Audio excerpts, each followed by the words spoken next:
sama aja apa kameranya. Dan saya kan pakai ini. Iya.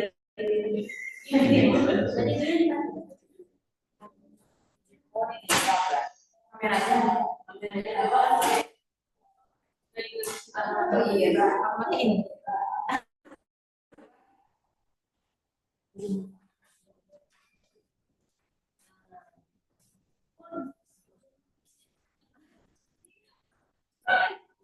Apa suaranya? Positif kan? Nah, yang di sini matiin aja berarti Pak. Itu di apa namanya di enggak, kecuali kalau ini saya lihat.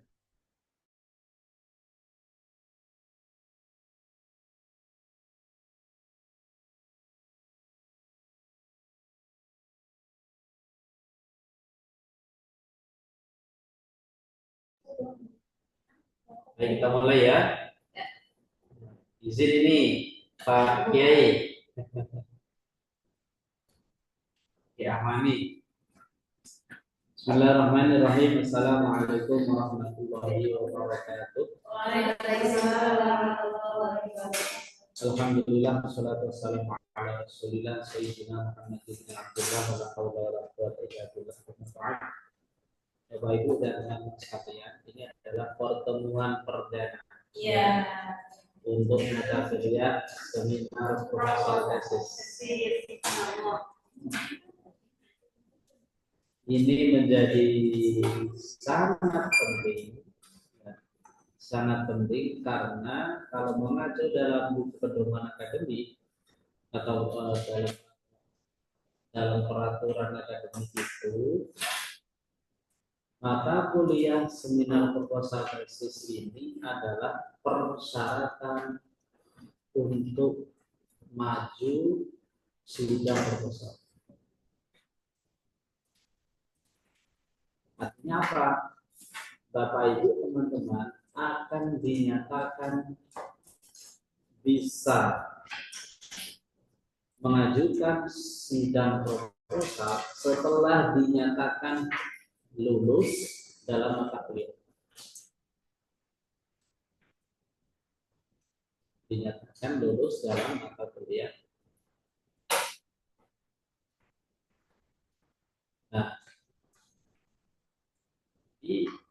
ya tidak bisa ditawar itu bukan maunya saya. Nah, kan gitu ya. Tapi dari akademik. Nah, perkuliahan kita ini nanti ada goal, ada hal yang menjadi tujuan utama. Apa sih tujuan utamanya? Tujuan utamanya adalah Bapak Ibu teman-teman punya hasil proposal.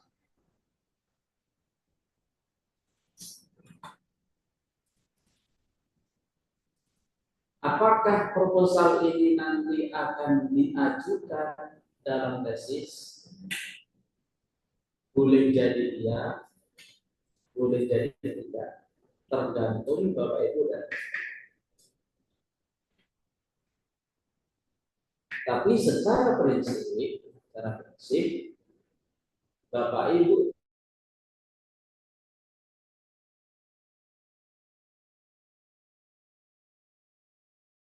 ilmiah khususnya tesis.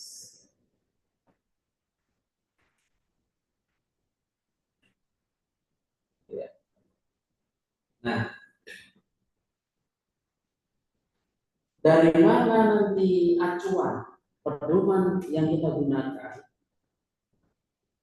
Sekarang Bapak Ibu teman-teman silahkan searching program pasca sarjana ini atau pasca IKI Jakarta.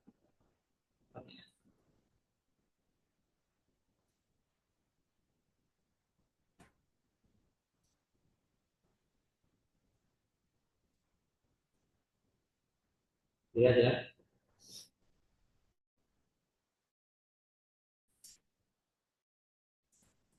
Nanti ada PPS itu data seperti jadi sudah bisa akses ya, sering mengakses ya teman-teman. Cari rubrik atau kolom yang berlok.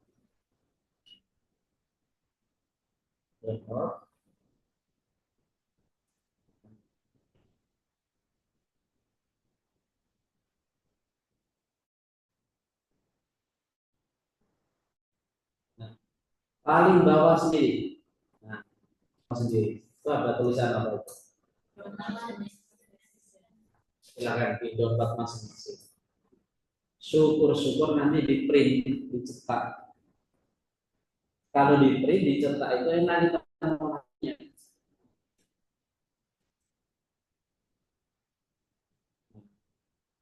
Bentuknya nanti kira-kira begitu.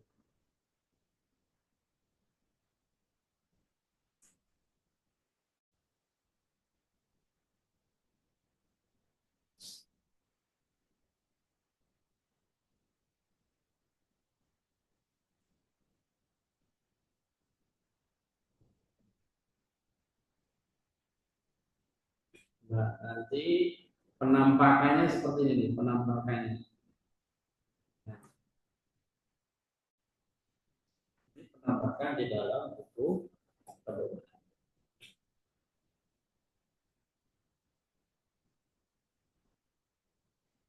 Jadi perkuliahan kita ini adalah satu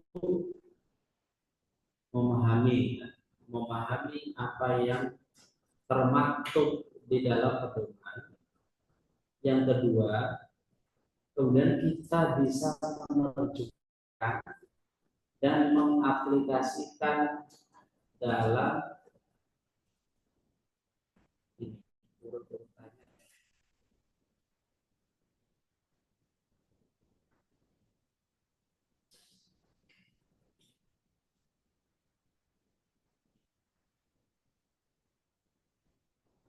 sekian item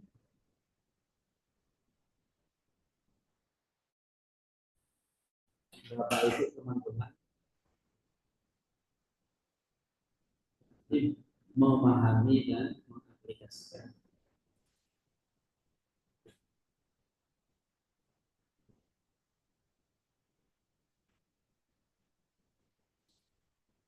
Contoh ya, contoh di halaman sampul itu ada yang disebut sebagai judul proposal tesis. Bagaimana teknik atau seni menyusun proposal tesis? Ini itemnya 1, 2, 3, 4. Judul itu sudah menggambarkan ya atau menjelaskan tema masalah yang akan diteliti. Kemudian bahasanya, redaksinya spesifik, singkat, padat, lugas, dan jelas. Judul besar diketik dengan huruf kapital besar semua. Jika ada subjudul atau anak judul, diketik dengan huruf non kapital dan di dalam huruf. Panjang judul maksimal 2 huruf kata. Ini walaupun sudah termaktub, tertulis, tetapi perlu difahami. Jadi kalau tafsir itu, membaca tafsir itu tidak hanya kita membaca teks, tapi ada konteks yang menyertai. Nah, pertemuan perkuliahan ini adalah bagian dari konteksnya itu apa sih?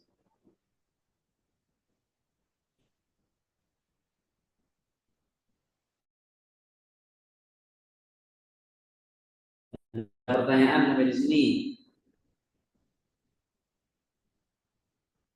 Pertanyaan.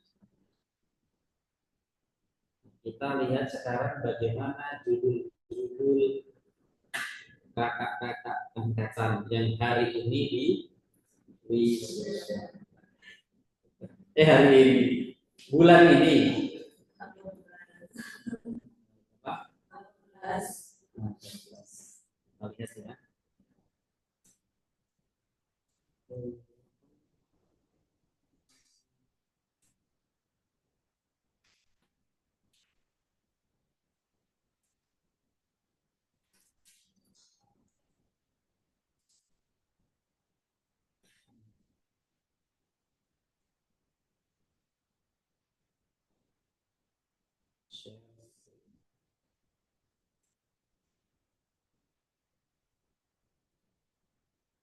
Nah, ini selesai ya, ini ada judul.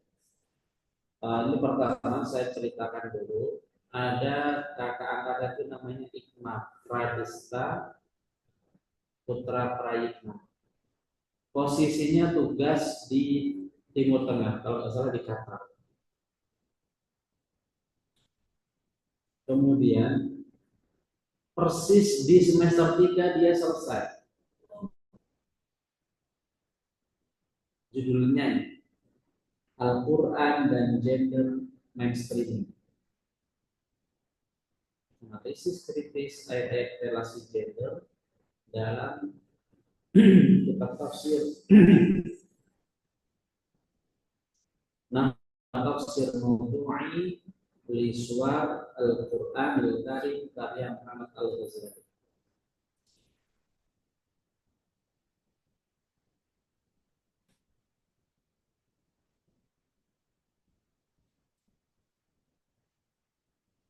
Coba Anda hitung sesuai enggak itu? Jumlah redaksinya berapa? Lebih 20 enggak? Enggak kelihatan. Allah karim. Harus pakai kacamata gitu. Tuh, kelihatan enggak?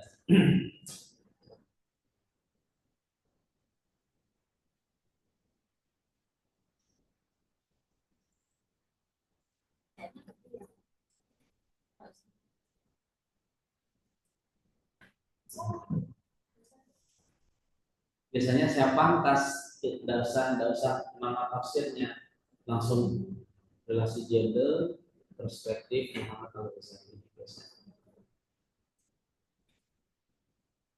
Tapi kalau sudah masuk pembimbing biasanya ada perubahan. Ya, baik variabel ada paling tidak 3. Tesis itu idealnya minimal 3. Iya, skripsi kan 2. Tesis minimal ideal.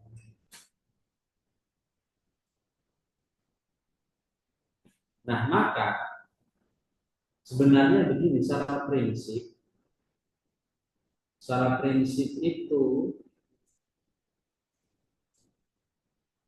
di mata kuliah ini kita tidak lagi pada aspek definisi apa itu variabel, apa itu tema, apa. Sebenarnya saya sudah tidak di posisi itu ya. Saya hanya ingin memprovokasi teman-teman segera menulis. Itu saja. Segera menulis dari.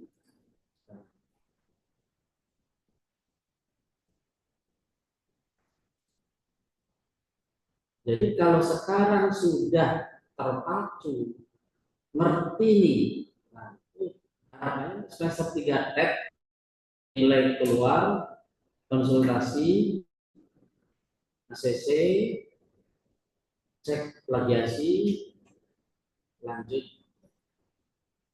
sidang, bimbingan. Itu aja. Jadi silakan Anda nanti kalau mau apa itu variabel, apa itu ya, Anda sendiri yang cari. Saya hanya akan fokus pada apa yang ada di buku pedoman dan hasilnya kelihatan.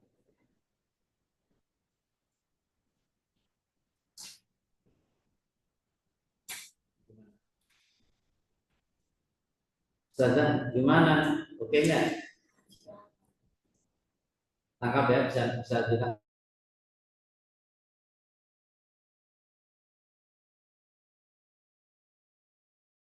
karya, ya ini juga baru.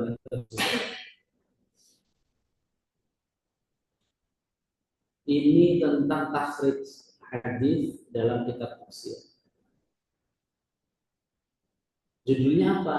Status najis musyrik dalam tafsir bil mahfuz. Takhrij ya. Analisis komparatif kualitas hadis dalam tafsir Ibnu Katsir dan tafsir Ad-Durrul Mansur. Ad-Durrul Mansur ini karyanya siapa?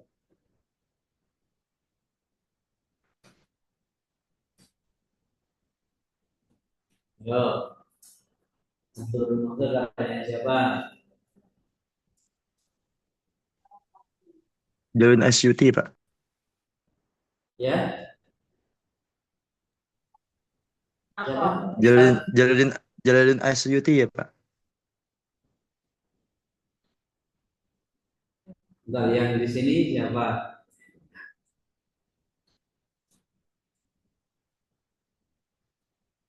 Ad-Durrul Mansur. Ya pasangan Jalaluddin. Ya, oh berarti yang online dan offline sama frekuensi. Nah, maka walaupun ini mentakhrij hadis, tetapi ada berkenaan dengan bagaimana analisis penafsiran, maka ada irisannya dengan eh, tafsir. Jadi tidak murni hanya berhenti pada takhrij, tapi ada analisis tafsir.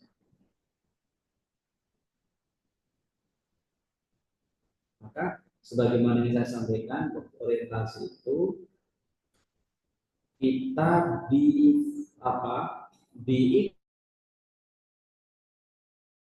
ada prinsip kajian berbasis turaf dengan pendekatan interdisiplin dan multidisiplin.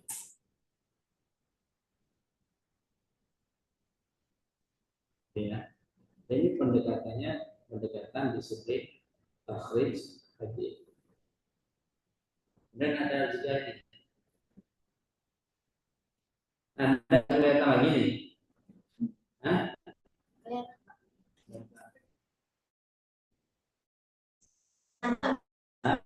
Nada Al-Quran relevansinya analisis tafsir Hasyiatul Jamal, estetik, semantik itu justru mereka yang posisinya di luar kelas malah bisa jelas baca ya. Yang di dalam kelas malah nggak bisa baca. Jadi apa?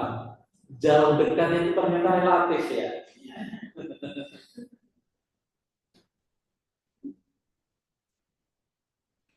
Karena yang dekat itu malah jauh.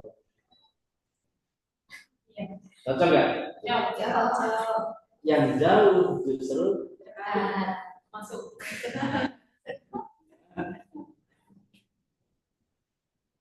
ini bukan soal kelas ini. Ini lanjut. Nah, apa yang kita sampaikan di judul ini? Judul ini adalah menggambarkan bahwa ayat-ayat fitnah di dalam tafsir Hasyiatul Jamal dianalisis dengan teorinya Tosifiko.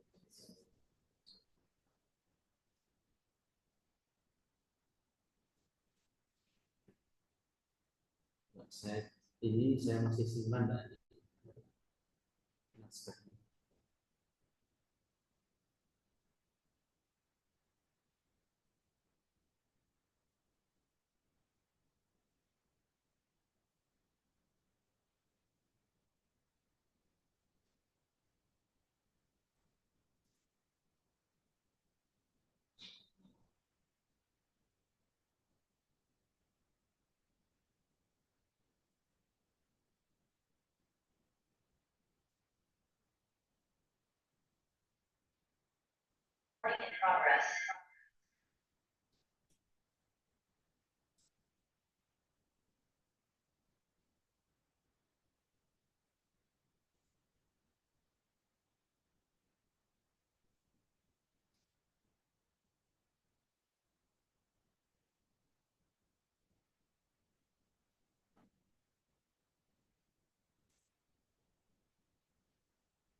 Nah, tapi itu ya.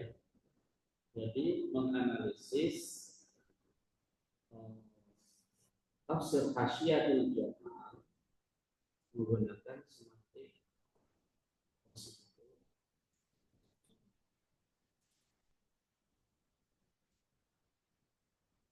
dan seterusnya dan seterusnya.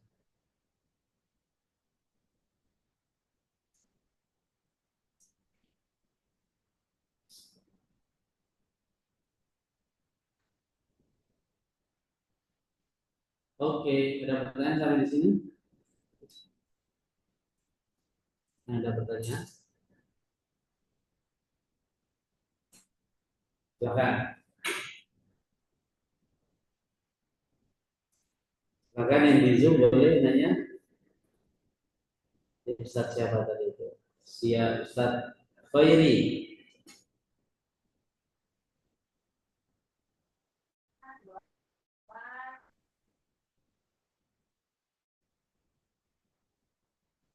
Kok adem-adem senyap ini nangkap nggak tadi?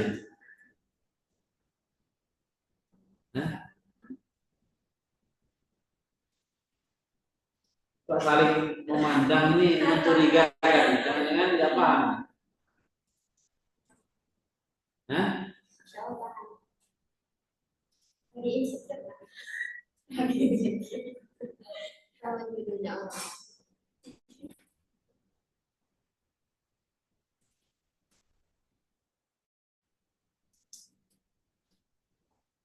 Biasanya tesis itu dinilai baik. Satu tesis itu yang lihatnya ke sana. Ya, Pak. Dari ketika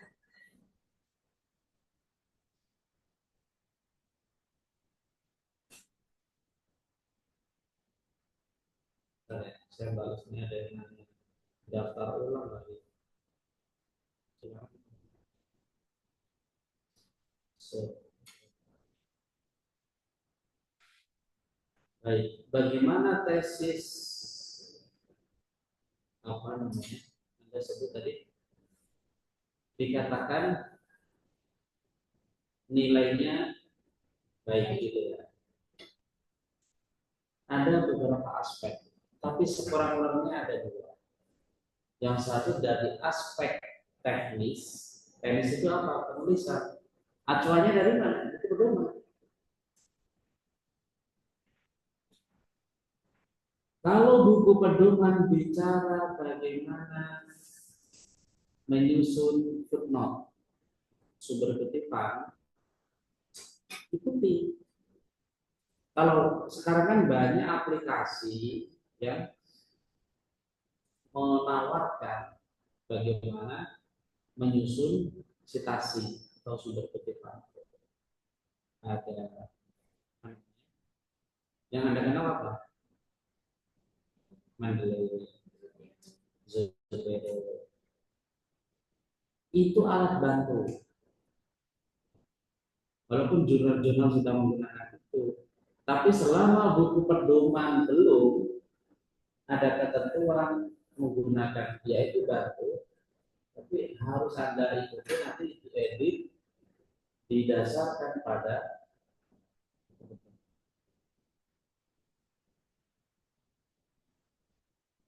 contoh footnote. Contoh ya dari aspek penulisan saja. Pokoknya nanti teman-teman harus download tuh. Dan dibaca, jangan hanya di download doang, nanti baca. Nih, catatan kaki diketik satu spasi, ukuran font 10 untuk bahasa Inggris, 14 untuk bahasa Arab. Dimulai dari margin kiri untuk tesis, disertasi berbahasa Indonesia dan Inggris, dan margin kanan untuk bahasa Arab, dan terus menjorok ke dalam satu kali tab atau tab ukuran 7 kali ketuk. Menjorok ke dalam.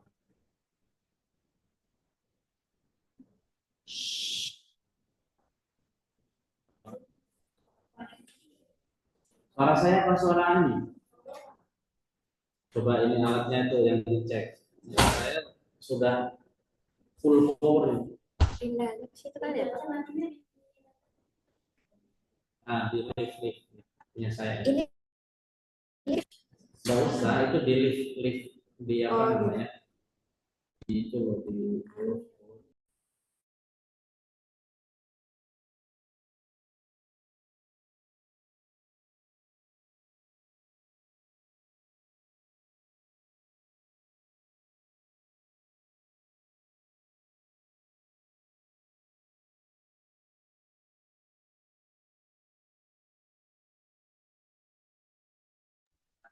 Belum ada suaranya nggak?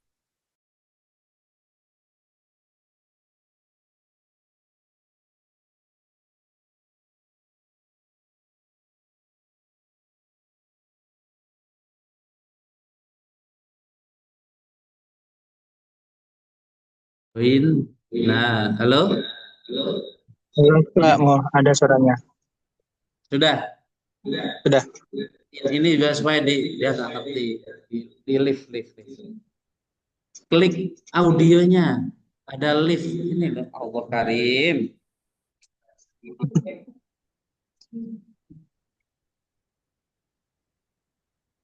Ini loh.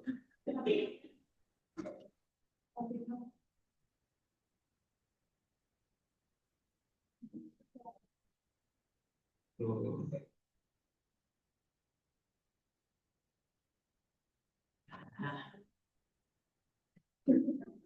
Masya Allah.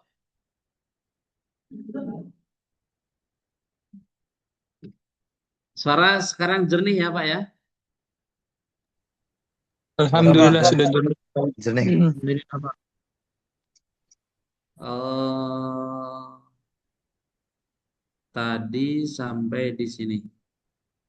Nah ini ya perusahaan catatan kaki dan seterusnya. Cara penulisan nih.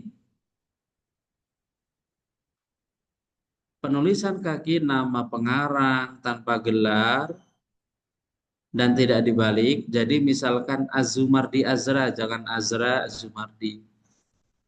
Langsung koma, kasih koma, judul, judul buku,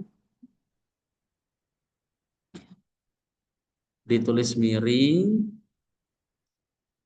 ya, koma, kurung buka, tempat kota terbit, titik dua, nama. Nah, contohnya apa? Nih bawahnya sudah ada. Nah, ini dia. Anda lihat Zotero seperti ini enggak? Enggak. Mandalay? Enggak. Tapi karena sudah terbantu oleh Mandalay, oleh Zotero, tinggal nanti ada sesuaikan urutannya seperti ini.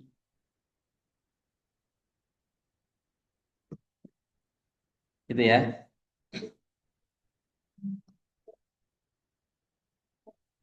Apa? Iya. Loh, ini ada mazhabnya loh. Nulis footnote itu ada mazhabnya.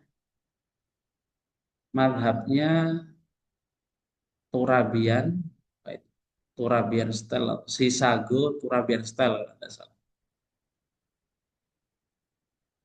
Ada mazhabnya. Itu kita enggak, ini enggak ngarang-ngarang sendiri, enggak.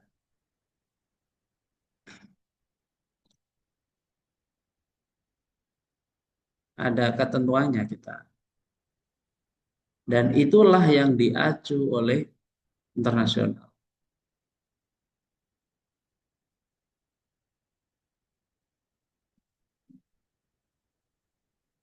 Gitu ya.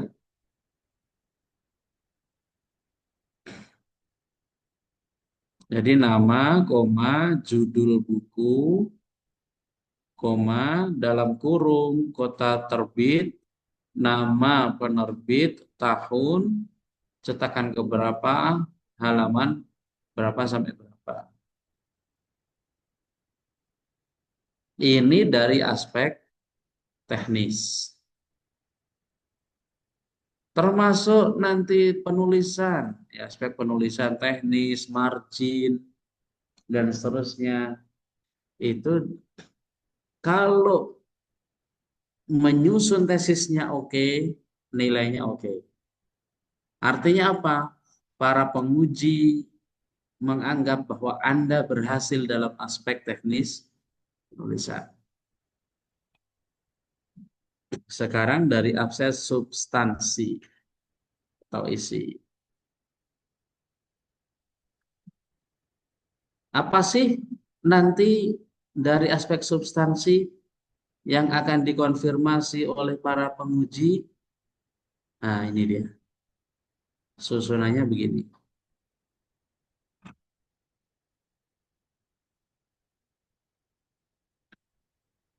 Ada namanya sistematika penulisan. Ya. Tadi sudah latar belakang masalahnya bagaimana, perumusan masalahnya bagaimana, dan seterusnya sampai kepada nih. Ini yang kadang teman-teman masih agak bingung. Nih, ya. Bagaimana menyusun outline atau pembaban. Menyusun bab itu gimana sih? Nah, ini dia.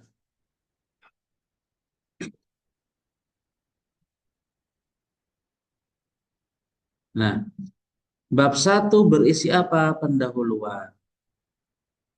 Bab 2 berisi apa? Landasan teori atau teoretik yang menjelaskan konsep, definisi, teori, dan perdebatan akademik sesuai dengan tema permasalahan penelitian.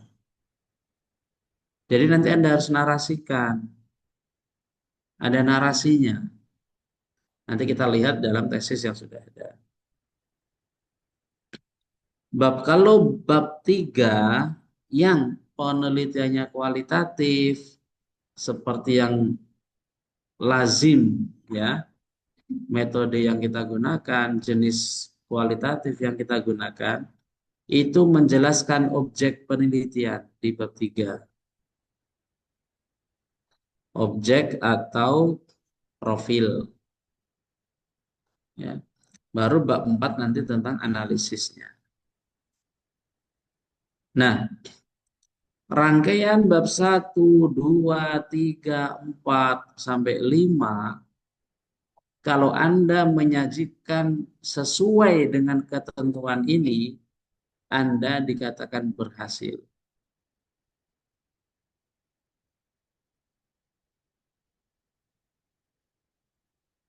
Dikatakan berhasil. Artinya apa? Rangkaian urut-urutan dari bab 1 sampai bab 5 itu adalah menggambarkan struktur berpikir.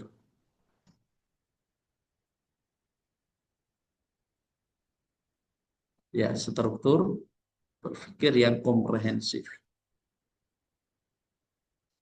Tulisan di jurnal walaupun tidak sama persis tapi substansinya sama. Tulisan jurnal.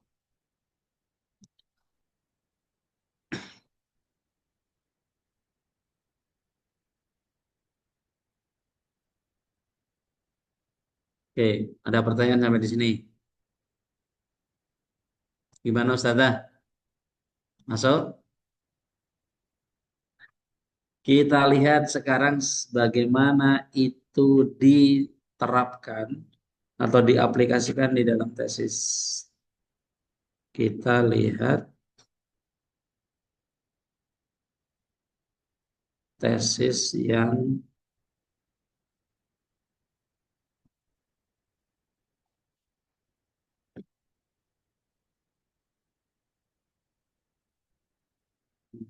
Muhrani, ya. Judulnya Al-Quran dan Manajemen Waktu. Ini bagi saya ini terlalu panjang. Langsung saja analisis pendekatan makna kumahza. Ini kan ayatnya sudah ada di depan. Mestinya ini sudah tidak penting ini. Analisis pendekatan makna kumahza Sahiran Samsudin. Ya. Hah? Oh alah.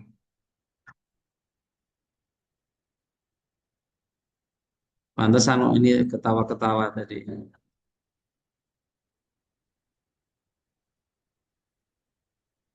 Kayaknya senang banget lihat orang lain ini. Oke ya. Ini judulnya Al-Quran dan Manajemen Waktu. Analisis ayat manajemen. Ini mestinya sudah tidak perlu lagi ya. Tidak ada pengulangan redaksi. Karena ini sudah masuk tahap pembimbing. Biasanya saya masih apa namanya? Kalau masuk mendekati ujian itu saya suruh merubah. Saya punya otoritas untuk itu. Karena ini nanti yang paling akan dibaca oleh orang itu judul. Kualitas.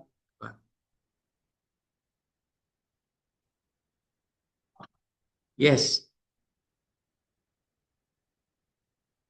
saya sudah menyetujui judul A. Ketahapan pembimbing itu sekarang berubah. Tapi nanti ketika mau ujian, saya pergunakan otoritas saya, bisa saya kembalikan lagi ke semula. Tuh, kualitas, saya mempertahankan reputasi dong. Yang dibaca itu dari mana? Dari judul. Misalkan besok wisuda nih, orang kan nggak baca tesisnya, lihat judulnya dulu kan kualitasnya. Maka saya seringkali berseberangan itu begitu. Nah, Anda bedakan misalkan ketika ayat manajemen waktu ini saya rubah, saya hilangkan, Anda bandingkan dengan ketentuan membuat judul yang ada di buku pedoman, itu cocok yang mana? Kriteria tadi loh. Kan tadi sudah Anda buka tuh. Kriteria judul itu ada 1, 2, 3, 4 tadi loh. Nah, itu yang mana kira-kira? Lebih oke yang mana? Yang saya perlu hilangkan enggak ini? Iya dong. Singkat, padat, lugas. Jelas dan menggambarkan tema penelitian. Kita lihat ya. Ini outline atau pembabannya. Pertama pendahuluan, misalnya latar belakang masalah. 2 itu berisi teori. Biasanya saya menggunakan istilah, ini kan harus dinarasikan. Nah, saya sering menggunakan kalau tidak paradigma, itu diskursus. Menggambarkan apa? Tadi loh yang saya sampaikan tadi itu, yang Anda lihat. Jangan-jangan nggak paham, lupa ini jangan. 1, berisi tentang konsep definisi yang menggambarkan teori. Yang kedua, menggambarkan perdebatan akademik. Gitu ya. Maka biasanya saya menyusunnya begini, pakai istilah paradigma atau diskursus. Tuh. Nah, kemudian baru nanti di bab 3 itu tentang objeknya, objeknya atau profil. Nah, itu apa? Ma'anakum mahza. Baru kemudian di bab 4 analisis.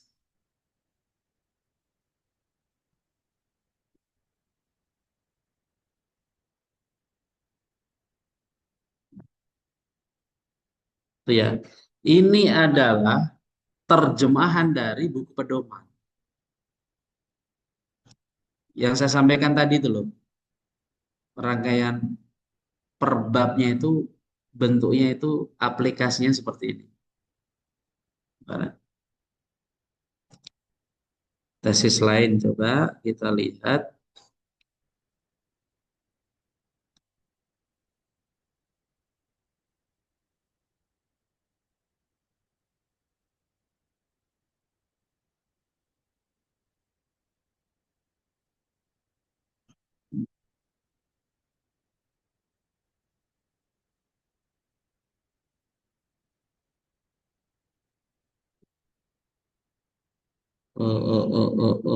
Nabila.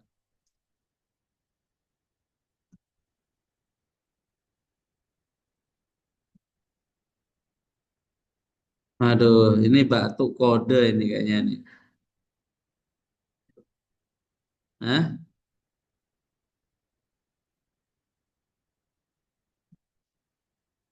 Kayaknya udah suruh, udah Pak.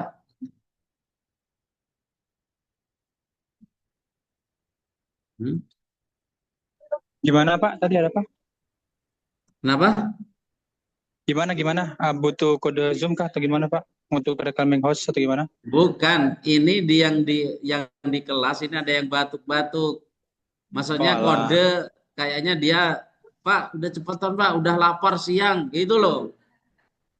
Afwan Pak. Siap siap. Ini yang di sini, Pak. Ini orangnya nih, saya fotokan. Biar nggak ngantuk. Ini saya coba ada karya ini ya. Al-Quran dan Tafsir I'tiqadi. Studi analisis titik temu agama-agama. Bagaimana diterjemahkan ke dalam, aduh, ini kayaknya belum, ini masih tahap bimbingan. Data-data pada kemana ya ini?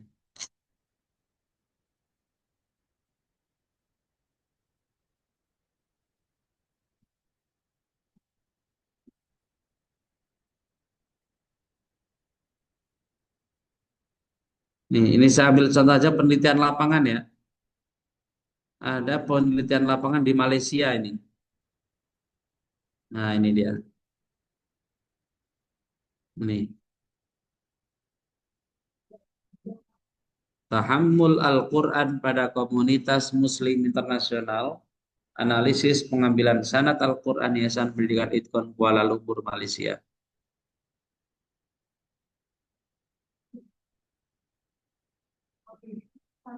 Iya, dia dia sekarang di Malaysia, domisili di Malaysia.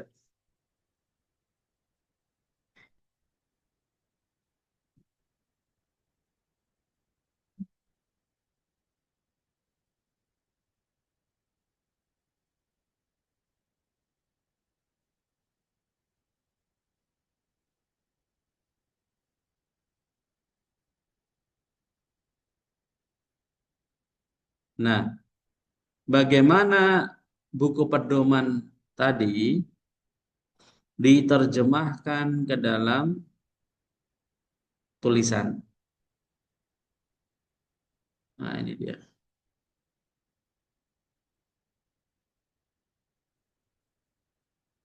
Ini redaksi bukan dari saya sebenarnya.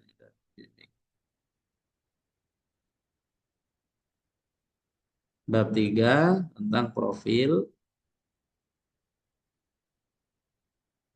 Bab 4-nya analisis.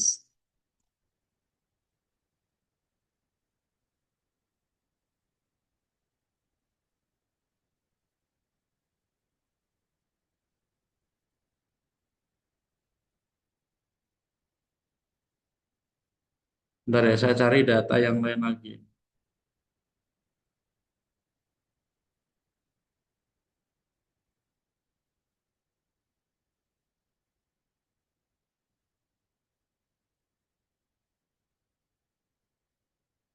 Nah, ini dia. Ini uslub tikror. Ini ketika masa nih.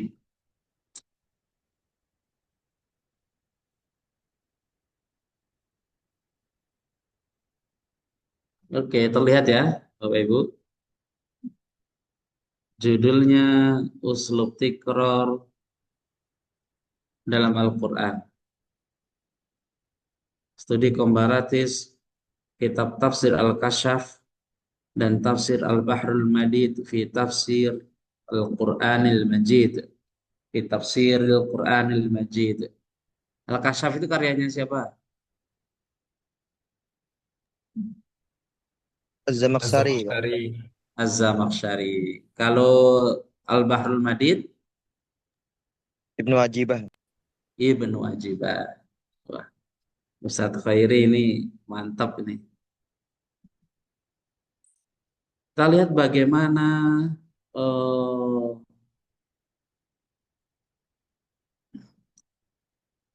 diaplikasikan atau diterjemahkan ke dalam outline atau pembaban ya.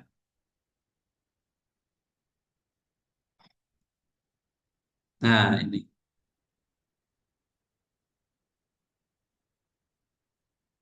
Pertama, bab 2 biasa ya, bab 1 pendahuluan. Bab 2 tentang teorinya, teori dan perdebatan akademiknya. Definisi uslub, macam-macam uslub, istiqror, itu apa.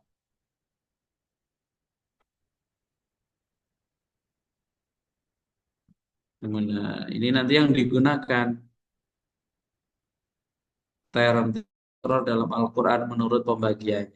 Ya sebenarnya ini bahasa sederhananya misalkan apa namanya oh, oh, oh, oh, unsur unsur tikror atau aspek tikror gitu ya. Ada tikror lafzi bersambung. Ini yang dalam satu surat atau satu ayat. Misalkan apa? Iyyaka na'budu wa iyyaka nasta'in. Itu kan mengandung tikror. Bismillahirrahmanirrahim. Ada tikrornya enggak itu?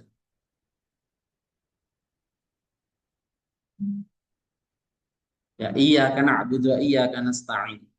Itu ya, itu ada tikrornya. Dan tikror lafzi yang terpisah ini juga ada teorinya menentukan ini. Ya, di mana di dalam Al-Balaghah Al-Qur'aniyah itu ada.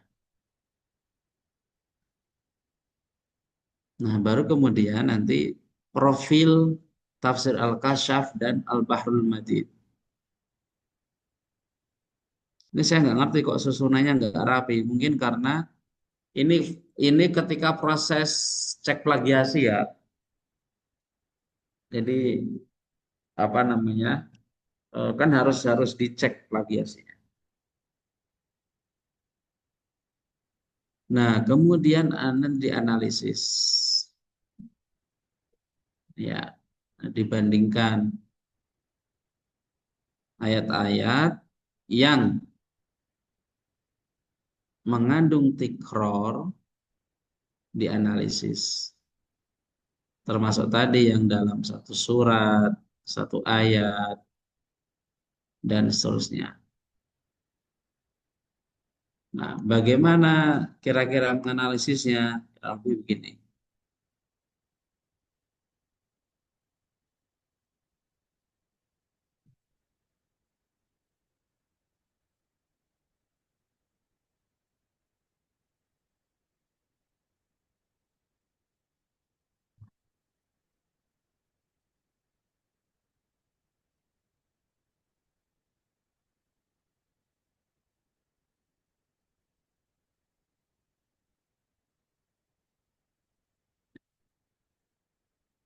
Nah, ini tadi ya satu tikror lafzi yang berada dalam satu ayat atau satu surat.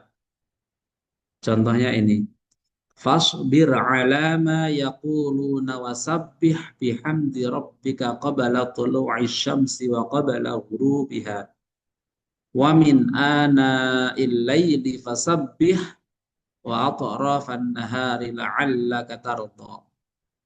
Ayat wasabbih dan fasabbih itu kan berada di dalam satu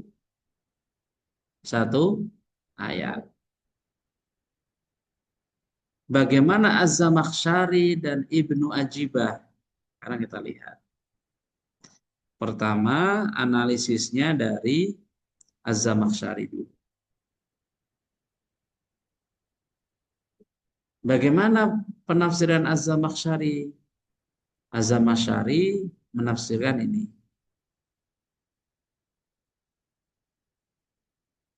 Ya.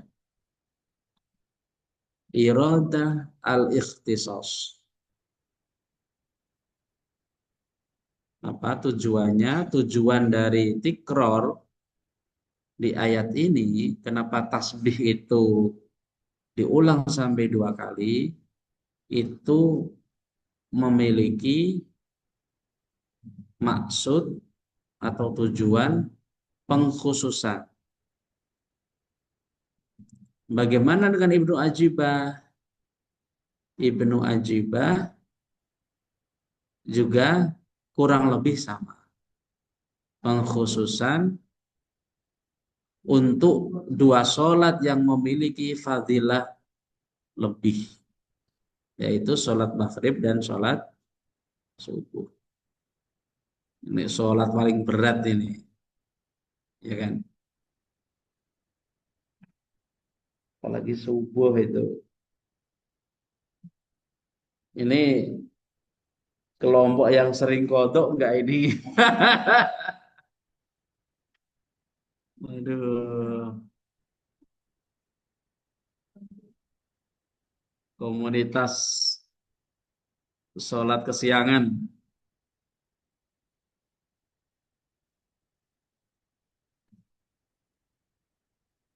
Dan seterusnya ya, kira-kira begitu ya. Ini hanya menyajikan bagaimana menganalisis.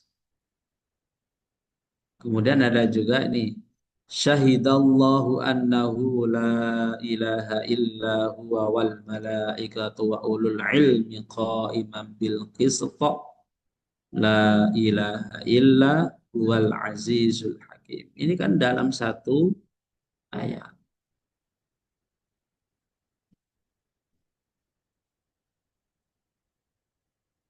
Dibandingkan pertama, gitu ya.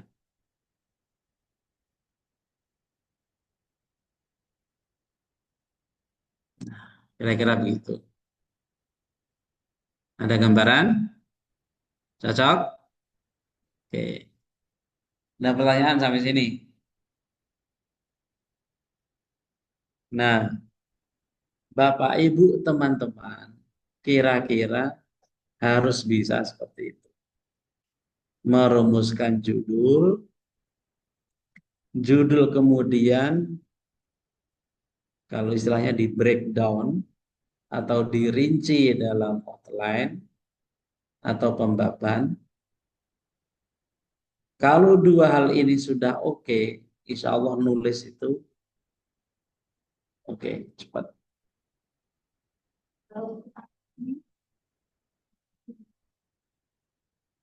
Terserah temanya. Contoh, sekarang kita lihat umumnya ya.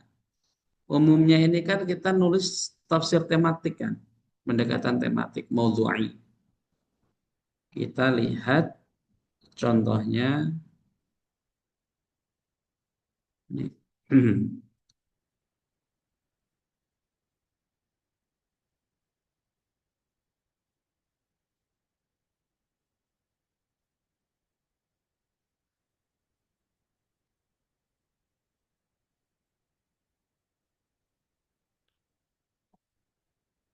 Allahu Akbar.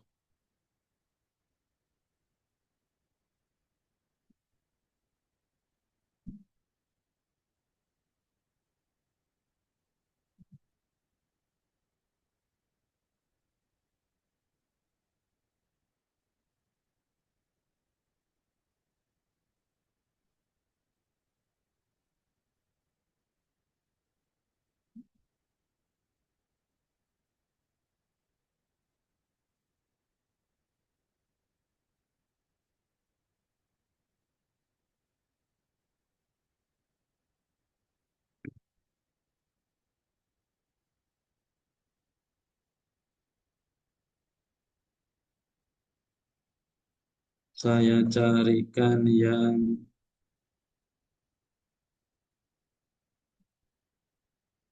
Anissa Berliana itu nulis. Ini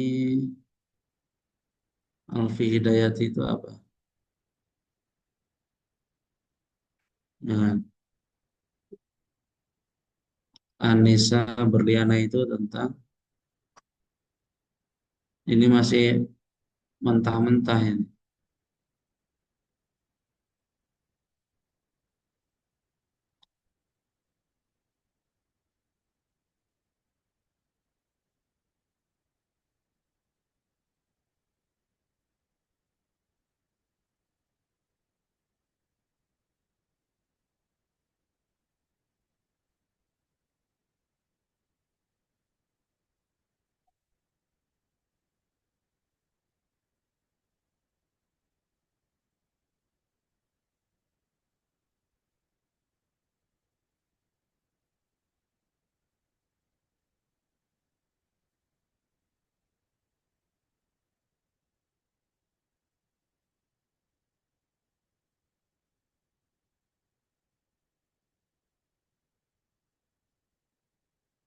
Bahkan ini ada yang kalau takhrij itu karena ayatnya satu, dia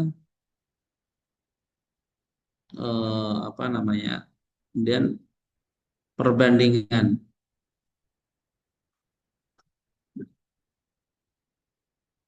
perbandingan dengan tafsir yang lain karena ayat cuma satu.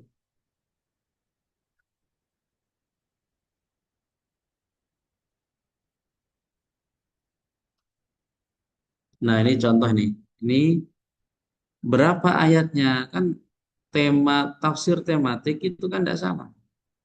Masing-masing tergantung temanya. Kenapa? Karena ayat Al-Quran itu dari aspek apapun bisa apa namanya? Walaupun dia tidak spesifik bicara tentang satu hal, tapi akan berkaitan dengan hal yang lain.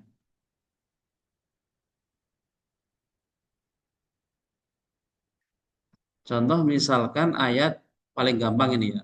Ayat ekonomi misalkan. Wa ahallallahu al-bai'a wa harramar riba. Ayat ini bicara tentang apa? Satu, tentang pengharaman riba. Dua, tentang iya, tentang praktek perdagangan. Gitu loh, bahasanya itu perdagangan, gitu loh. Nah, ekonomi. Kalau konteksnya sekarang ya apa namanya market apa, gitu loh bahasanya. Nah, itu kan bicara bisa dua aspek itu. Nanti di aspek lain boleh jadi bicara tentang bagaimana praktek ekonomi di aspek lain. Bisa tiga sudah tiga. Empat, apalagi akan terus saling maka maka ketika menentukan ayat-ayat untuk ya menyusun dalam kerangka tematik itu harus dicari parameternya. Kamu jangan sambil scroll nanti nyesel loh, nggak dapat mata kuliah ini, nggak bisa tidur kamu besok kalau sambil scroll HP. Nah, bagaimana kita menentukan tema? Maka dalam dalam penyusunan ya tesis itu ada yang disebut sebagai identifikasi ayat-ayat. Identifikasi itu apa? Yang mendekati, yang mendekati.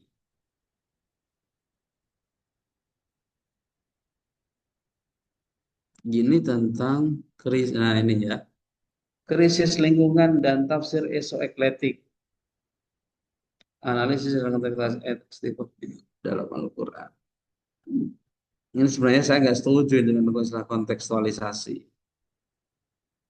Kenapa? Karena kontekstualisasi itu sudah ada definisi khususnya, tafsir kontekstual itu Abdullah Said ya, sudah punya khusus. Nah, nih diskursus krisis lingkungan, kemudian apa itu definisi tafsir isokletik. Nah, inilah karena jadi ayat-ayat istighfar itu dianalisis dengan pendekatan esoekletik. Gitu ya. Ayat-ayat istighfar digunakan atau dianalisis dengan pendekatan tafsir esoekletik. Ayat istighfar ada berapa?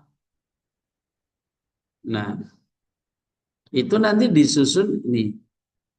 Ini belum ada, belum di apa namanya, belum disusun berdasarkan tema. Ada yang misalkan ini sudah disusun berdasarkan tema.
Ya,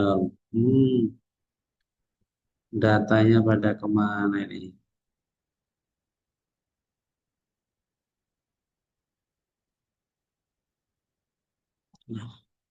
Besok ya mungkin saya cari dulu bagaimana menyusun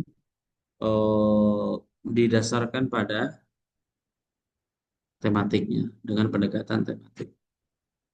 Oke, sampai di sini ada pertanyaan Bapak Ibu teman-teman, baik yang zoom in atau zoom out. Loh, ada ketentuannya di buku pedoman. Lah, makanya dibaca dulu. Ada itu ketentuannya. Ada pertanyaan? Ustadz Samsul Bahri ada? Mikrofonnya. Pak, ini Pak. Ya, Oh, mohon izin bertanya Pak. silakan. Oh, kalau misalkan Pak mau buat dua kitab tafsir, Suaranya putus-putus. Apa? jadi Pak yang mau kita analis ini, bentar Pak, jaringan kayaknya Pak. Silakan, silakan.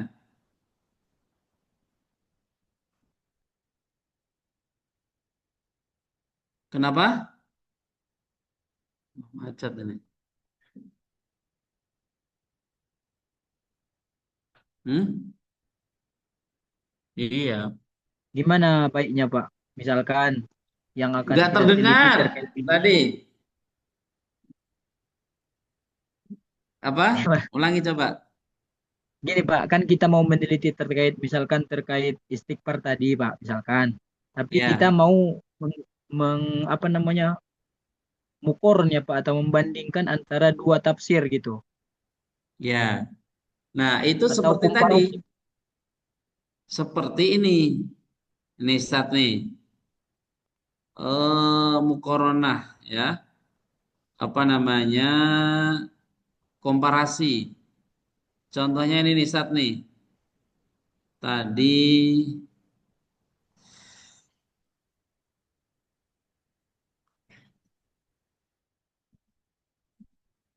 hmm?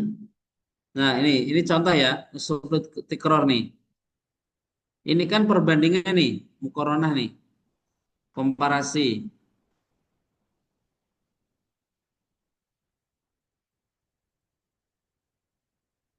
Bentar, saya share dulu.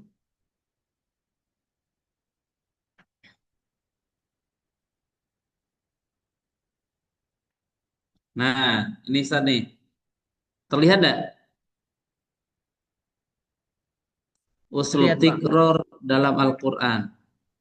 Studi komparatif kitab Tafsir Al-Kasyaf dan Tafsir Al-Bahrul Madid fi Tafsir Al-Quranil Majid. Oh, Ini komparasi. iya ya Pak. Ada lagi pertanyaannya? Berarti nanti kalau udah seperti ini Pak di bab tiganya otomatis kita membahas yang dua tafsir ini Pak atau di bab duanya. Iya, bukan. Bab bab 2 itu berisi tentang kajian teorinya. Oh iya Kajian Pak. Berarti teorinya berarti ini kajian tentang teori tentang uslub tikror itu apa? oh iya iya iya Pak.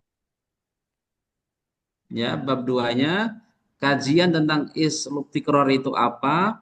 Baru kemudian bab 3 mengacu buku pedoman itu berisi tentang objek atau profil. Maka di bab 3 untuk konteks ini adalah profil tafsir Al-Kasyaf nanti yang dan tafsir Al-Bahrul Madid berisi tentang biografi mufasir dan profil tafsirnya. Iya Pak. Paham Pak, insya Allah. Ya. Nah, baru kemudian di bab dua kita kan butuh nih parameter, butuh menganalisis apa sih yang akan kita analisis di dalam Al-Kasyaf maupun di Al-Bahrul Madid di aspek aspek uslubnya itu apa? Tikrornya. Maka kita butuh acuan. Nah, acuan itulah yang kita sebut sebagai teori. Oh, iya iya Pak. Teorinya apa? Oh, rupanya ada sebuah teori yang mengatakan bahwa uslub tikror itu dirinci menjadi 3 aspek. Ya. Dalam Al-Quran itu ada yang dari aspek penempatan, ada tikror yang terdapat dalam satu ayat maupun satu surah. Hmm. Ya tadi itu seperti iyyaka na'budu wa iyyaka nasta'in dan seterusnya tadi.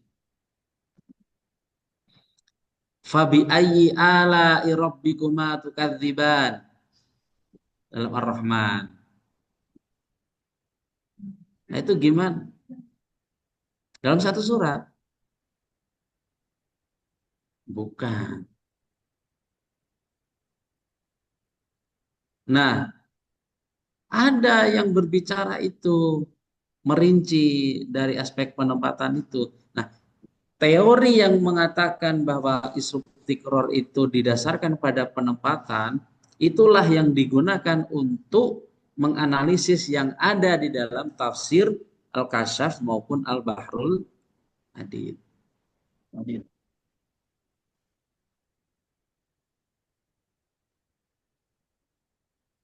Gitu ya. Maka Baik Pak. penting sekali nanti di bab 2 itu Bapak Ibu teman-teman teorinya itu harus paten betul. Ah, gitu loh. Ustaz. Harus paten itu teorinya itu harus jelas. Aspek definisinya jelas, kemudian unsur-unsurnya itu harus jelas. Supaya apa? Logika dari bab 2 sampai bab 4 itu nanti nyambung terus. Alur berpikirnya itu berurutan.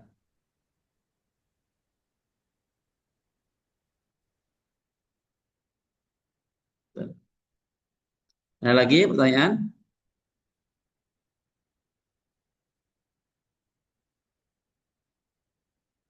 Itu yang tafsir. Sekarang kita lihat yang takhrij hadis.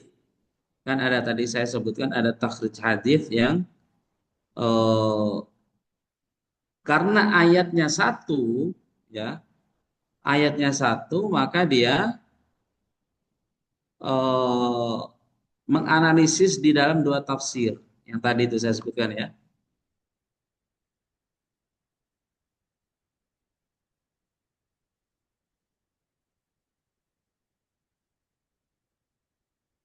Bentar saya cari dulu.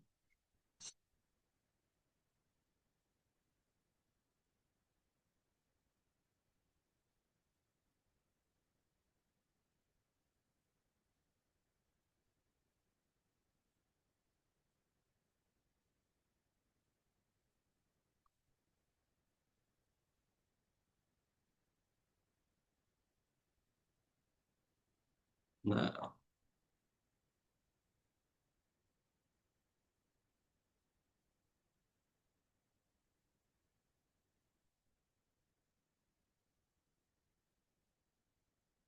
tesis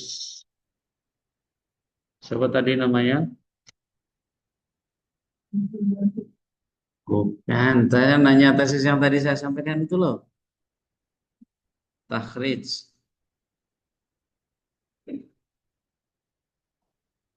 Abdul Rahim. Oh, bukan ini. Bukan.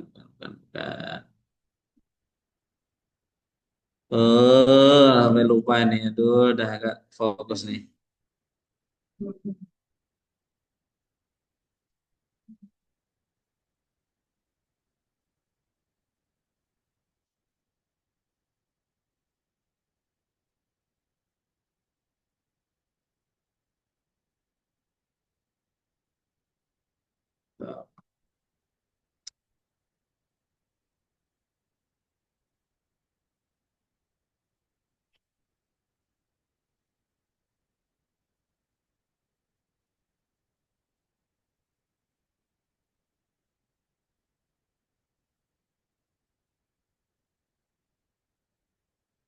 Mana tadi ya? Aduh. Nanti saya cak besok insya Allah saya sampaikan lagi.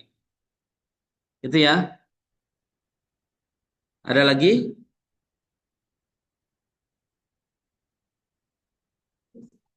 Yuk.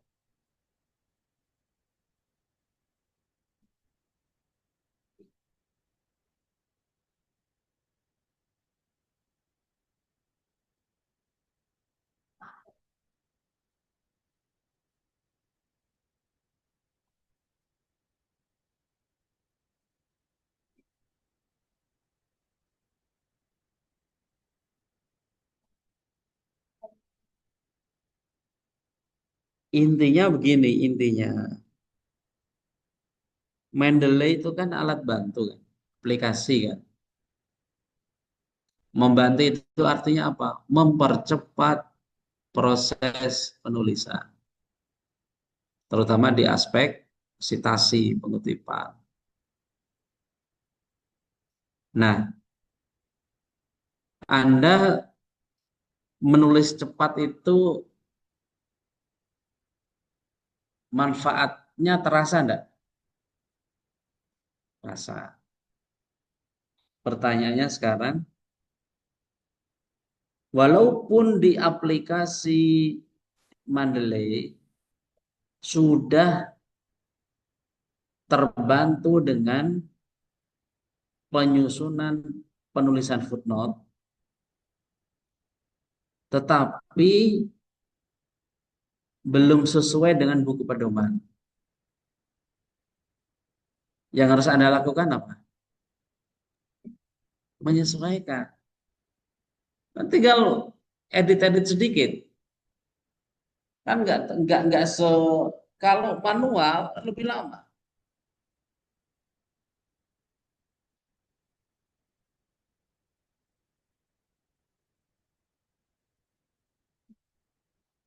Oh iya dong. Iya, itu kitab sucinya.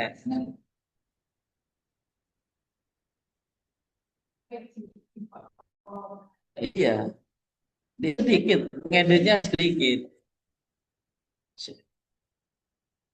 Kalau sudah bisa nulis satu, nah yang udah tahu teknik. Iya, yang titik dua itu apa sih? Oh, titik dua diperuntukkan ketika menulis kota tempat di mana buku itu diterbitkan.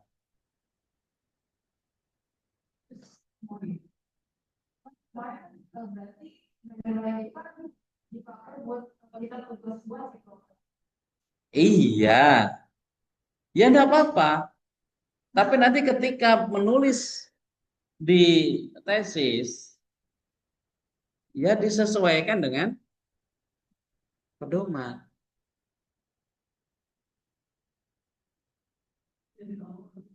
Karena belum buku pedoman ini belum dimansuh, ya, belum dimansuh.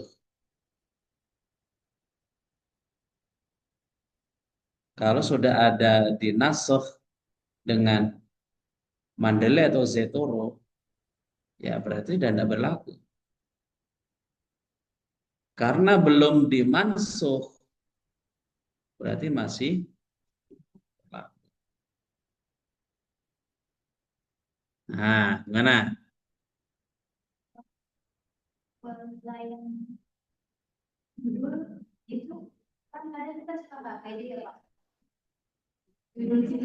Hmm.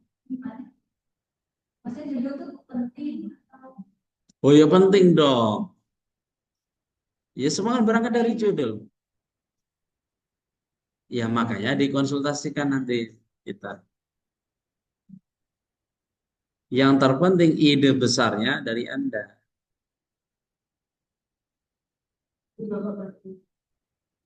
Oh iya, ya iya dong.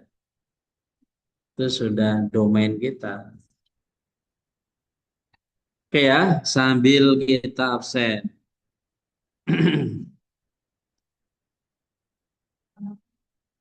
Nah, lo saya kan waktu orientasi sudah.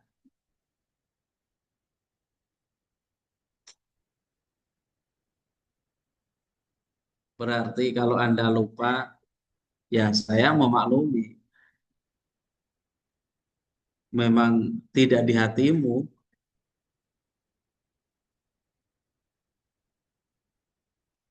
Lah, nggak salah paham. Anda yang mempertanyakan.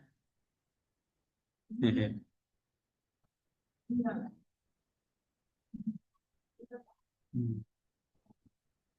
7B, 7C, ini kelas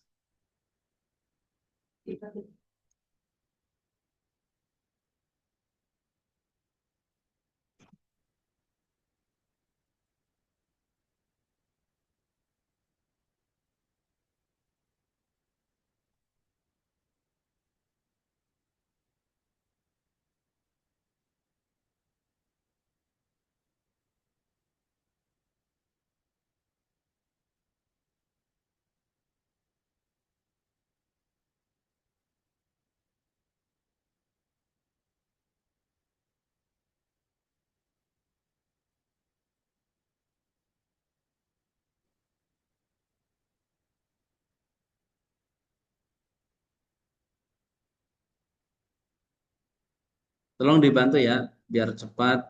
Saya sebutkan apa nomornya, hadir atau tidak. Yang pertama hadir ya. Nomor 2, nomor 3, nomor 4, Ada Bapak. nomor 5, Nomor 6, nomor 7, Hadir Ustaz. 9, Dir. 10, 11, 12, 13, Hadir 14, Bapak. 15, Hadir Bapak. 16,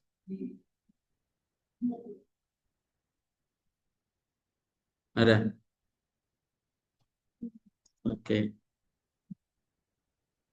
Oke, ada pertanyaan lagi Bapak Ibu, teman-teman? Jadi sudah siapkan judul ya, masing-masing.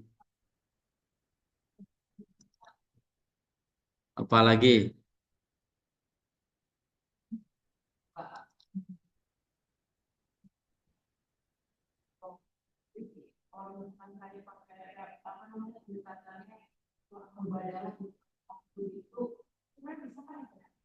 Kemarin banyak banget mubadalah.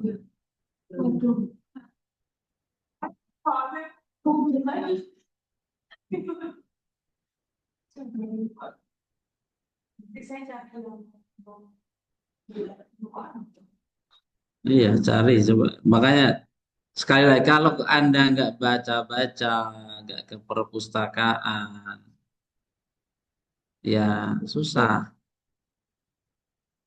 Ide itu harus dipancing, harus dikasih stimulus, gitu loh. Pancing. Kalau enggak ya enggak keluar. Gimana caranya? Baca. Iya dong. Di mana? Ya, idealnya di perpustakaan. Kalau baca status mah ya nggak perlu ke perpustakaan.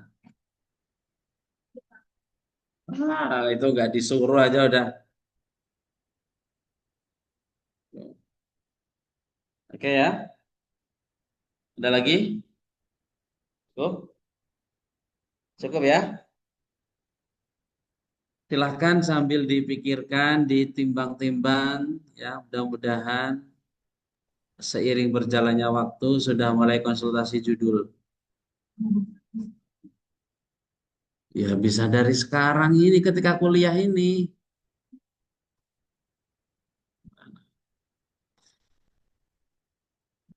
Ya, ya boleh.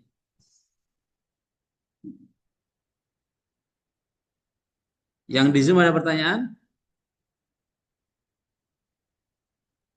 Izin Pak, mau tanya Pak. Kalau yang Silakan. online boleh konsultasi lewat WhatsApp nggak Pak? Boleh.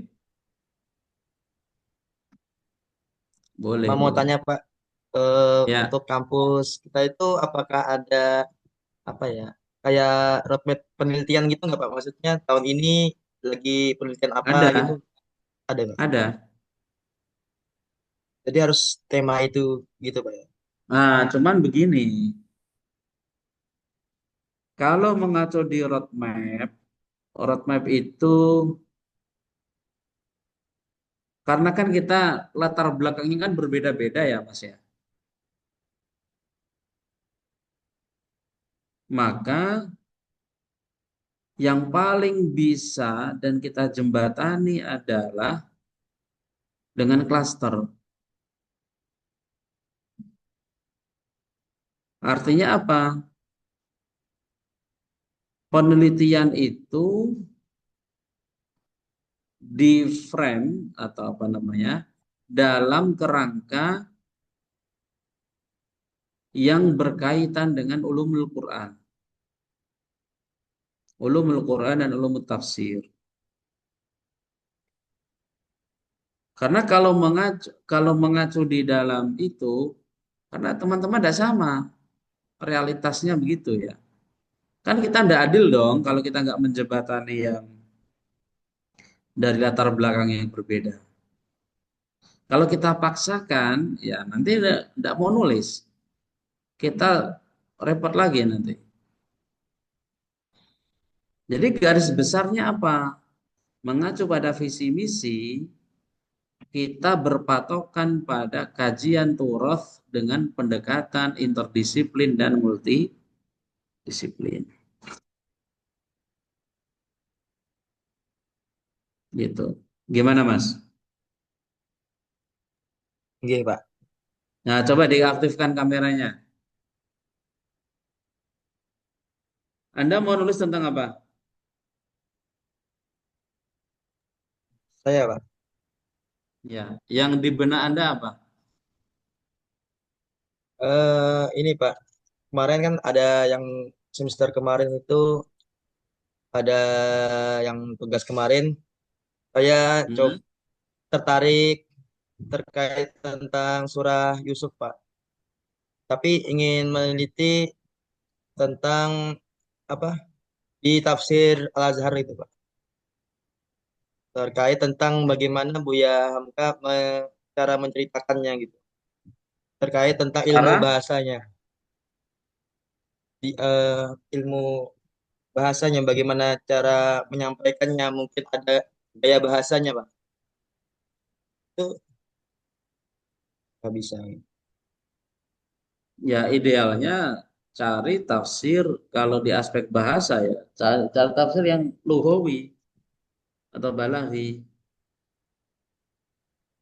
Eh, Kalau meneliti tafsirnya, kitab tafsirnya apakah bisa gitu? Bukan ayatnya nih, Pak. Bisa. Kan bisa. Iya, bisa. Ada aspek apa yang mau Anda analisis dalam tafsir Al-Azhar. Gitu ya. Kan banyak. Kemarin ada yang nulis tentang Ad-Dakhil dalam tafsir Al-Azhar. Ada. Ternyata Buya Hamka dalam tafsir Al-Azhar itu memasukkan riwayat-riwayat Israiliyat. Ada itu. Itu sudah banyak ditulis.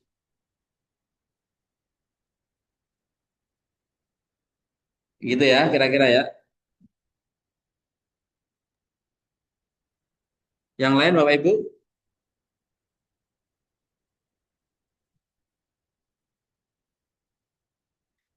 Aspeknya banyak. Mana ada juga yang tentang parenting, tafsir Al-Azhar ada. Banyak kok aspeknya.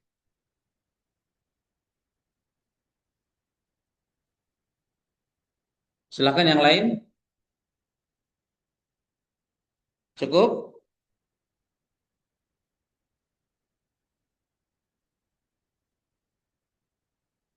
Cukup ya? Hmm? Cukup ya, Bapak Ibu ya, yang di Zoom ya. Cukup, Pak. Baik, terima kasih. Silahkan sambil disiapkan judul-judulnya ya. Nanti akan kita verifikasi satu persatu. Terima kasih untuk perkuliahan hari ini. Insya Allah kita bertemu kembali di Sabtu depan. Assalamualaikum warahmatullahi wabarakatuh. Waalaikumsalam Waalaikumsalam warahmatullahi warahmatullahi wabarakatuh. Waalaikumsalam wabarakatuh. warahmatullahi wabarakatuh.